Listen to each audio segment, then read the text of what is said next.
वालेकुम। उम्मीद है तमाम दोस्त ठीक होंगे, सेहत भी ठीक होएगी। जैसा कि तमाम दोस्तों को मालूम है कि 13 अप्रैल तो गौरमेंट जिहड़ा है वा गंदम की खरीदारी शुरू कर दी पई है। खरीदारी भी इस तरह कि पहला 13 अप्रैल तो गंदम का बारदाना मिलेगा, फिर तकरीबन 22 तरीक नूं जाके गंदम की खरीदारी शुरू करनी, पास्को दे विच गंदम लगनी शुरू होनी है। तो ये वास्ते देखा गया वा कि सिर्फ जो 6 एकड़ वाले आ, यानी कि जिन्होंने 6 किले जमीन है ना, सिर्फ उन्होंने बारदाना मिलेगा ज़्यादा तो ज़्यादा 6 किले वालों।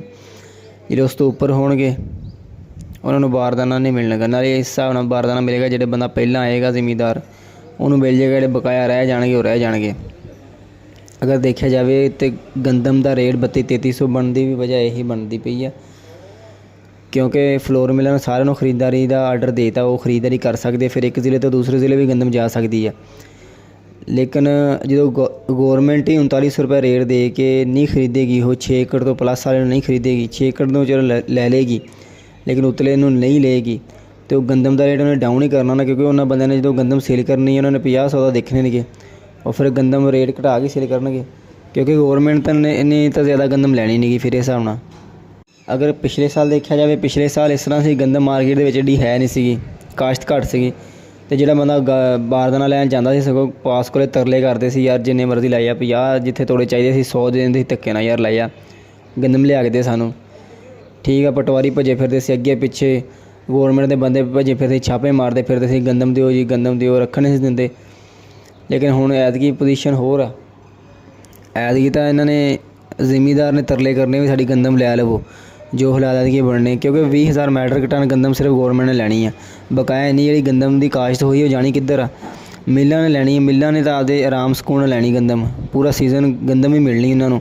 वो तो एडे बेवकूफ है नहीं कि 3900 रुपये खरीदारी की जाएगी गंदम की। वो फिलहाल सूरत हाल देखी जाए मंडियों के जिस तरह 3000 रुपये तो लैके तकरीबन 3500-3600 रुपये तक ज़्यादा तो ज़्यादा गंदम सेल होंदी पई है। इस हिसाब के नाल सूरत हाल डाउन ही लगती पई है, क्योंकि जिन्नी कि गौरमेंट ने लैनी है वो 3900 रुपये लई जाऊगी जी बकाया गंदम आ, और ये डाउन ना सेल होनी है। अगर पिछले साल की निस्बत देखा जाए तो पिछले साल खादा के रेट भी घट से, DAP का रेट घट से, यूरिया का रेट घट से, अद्धो अध तकरीबन रेट इस साल वधे, लेकिन गंदम का रेट गौरमेंट ने वही 3900 रुपये मुकर्रर किया। गंदम की काश्त ज़्यादा वा, अगर इस साल गौरमेंट इन्नी गंदम नहीं ना खरीदी, अगर छित्र पै गए कणक तो गांह जमींदार ने कणक नहीं बेचनी, बीजनी नहीं गंदम, तो फिर गौरमेंट खुद जलील होएगी। क्योंकि जोड़ा साल गुजरता पाया वा, गौरमेंट ने पिछले साल 3900 रुपये रेट दिता सीगा, ते बाहरों 47-4800 रुपये गंदम मंगा के मिलों को 4000-42-4300 देंदे रहे आ, भी खुद नुकसान करते रहे आ उल्टा। तो इस तरह ही आ पोजीशन के हालात कुछ डाउन नज़र आ रहे हैं।